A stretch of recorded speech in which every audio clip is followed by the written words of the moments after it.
Our production team is on a well-earned hiatus this month, but rather than let the channel go dark, we will be posting up videos from our vault every Monday morning. This video was first released last May, but given the snail's pace of progress in Canadian defense spending, the figures are still accurate.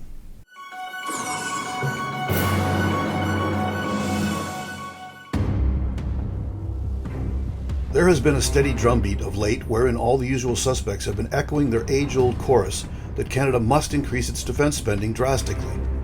Their hook, of course, is that global security has been drastically eroded following Russia's invasion of Ukraine and the Hamas terror attack on October 7, 2023, which sparked an 8-month ongoing Israeli military intervention in Gaza.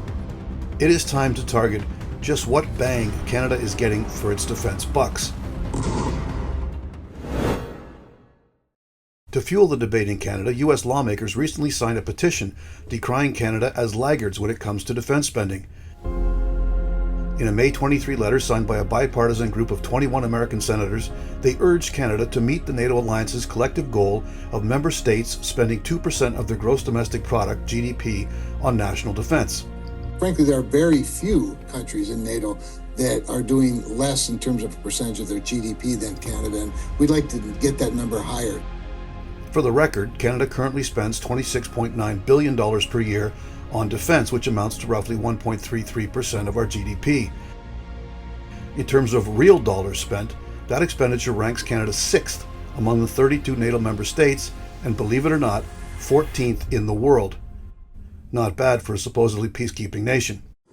For Canada to comply with the 2% GDP goal, we would need to increase the annual defense budget by $20.1 billion to a whopping $47 billion.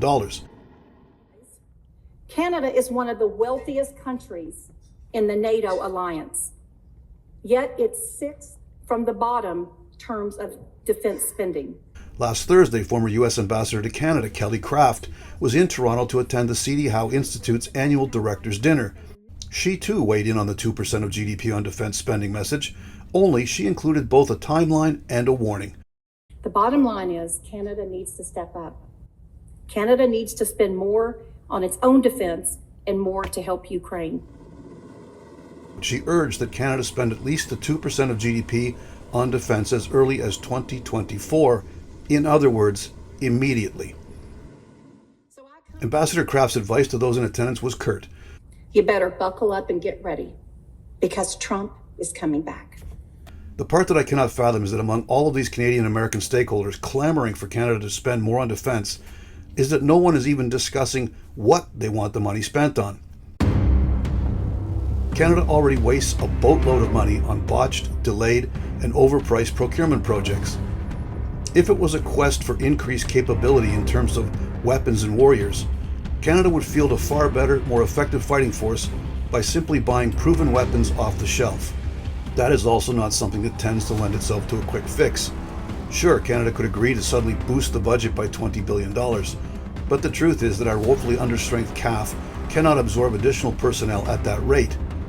Nor do we currently have enough trained personnel left in the ranks to operate the existing worn-out vehicle, aircraft, and maritime fleets. Looking for a meaningful career? A new experience? You could spend a wad of cash on recruiting ads, but the truth is that last year 71,000 citizens applied to enlist, and the overworked recruiting centers could only process 4,300 files. If no one seemingly cares about what Canada actually spends the money on, just so long as it's defense related, here's a quick fix.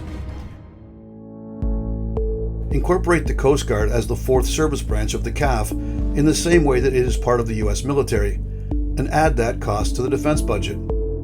Convert the Royal Canadian Mounted Police back into a paramilitary police force, even if in name only, similar to the French Gendarmerie or the Italian Carabinieri, and add that budget to the defense total. Finally, take all the health benefit costs associated with caring for Canada's veterans and label that the cost of defending Canada.